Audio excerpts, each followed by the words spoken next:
On Friday, the government announced a series of steps to stem the fall of the rupee, control the rising current account deficit, and also add to their kitty from the windfall tax levied on oil companies. For the purpose of this video, I'm going to just focus on the steps regarding oil companies and break down what is windfall tax. The government has raised the export duty on diesel by Rs 13 a litre and that on petrol by Rs 6 a litre. It has also imposed a cess of Rs 6 a litre on exports of air turbine fuel, or ATF as we call it. Additionally, a cess of 23,250 rupees per ton has been imposed on crude oil production in India.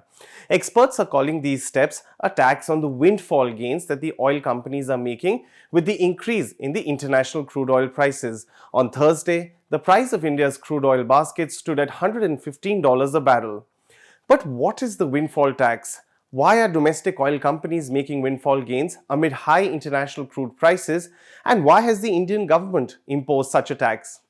Windfall tax is simply a tax levied on companies whose financials have got a boost purely by luck or events which they are not directly responsible for. For instance, energy companies have benefited from the increase in global crude oil prices since December last year, as their average price at which they sell petroleum products globally has increased.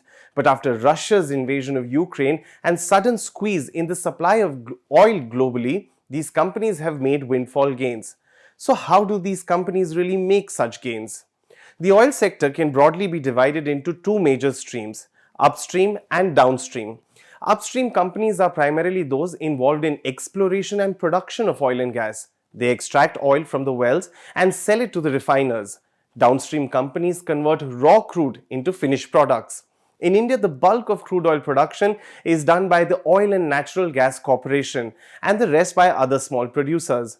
With the increase in the global prices, companies like ONGC have made huge gains by selling crude at the international parity prices. This has resulted in record profits for these companies. For instance, in the last financial year, that is 21-22, ONGC reported a record net profit of over 40,000 crore rupees. Oil India too reported its highest ever net profit of 3,887 crore rupees, more than double the profits they made in the previous year. Oil refiners have made large gains as the refined products too have seen a massive jump in their prices. Oil refiners buy crude cheap and sell their refined products for as much as possible to make the profits. Private refiners like Reliance, Nayara Energy, Vedanta have witnessed record margins on their refining business, as 90% of their production of petroleum products like petrol, diesel and natural gas cater to the international market. They don't sell in India, barring through their own retail networks, which are also few. They refine crude in India to sell it globally. State-run refiners like Indian Oil, Bharat Petroleum and Hindustan Petroleum sell most of their produce in India or the domestic market. So as the international prices of the crude oil rose, the difference between the price at which they procured the raw crude and the price at which they sold the refined products like petrol and diesel rose. This is where the government has raised export duties so that these companies share their abnormal profits with the government. The government has also clarified that these measures are unlikely to impact the consumers in India, as these levies cater to the crude production that is exported out of India. But the main idea behind the government imposing these taxes is essentially to finance their own expenditure. India already has a large fiscal deficit of 6.7% of the GDP.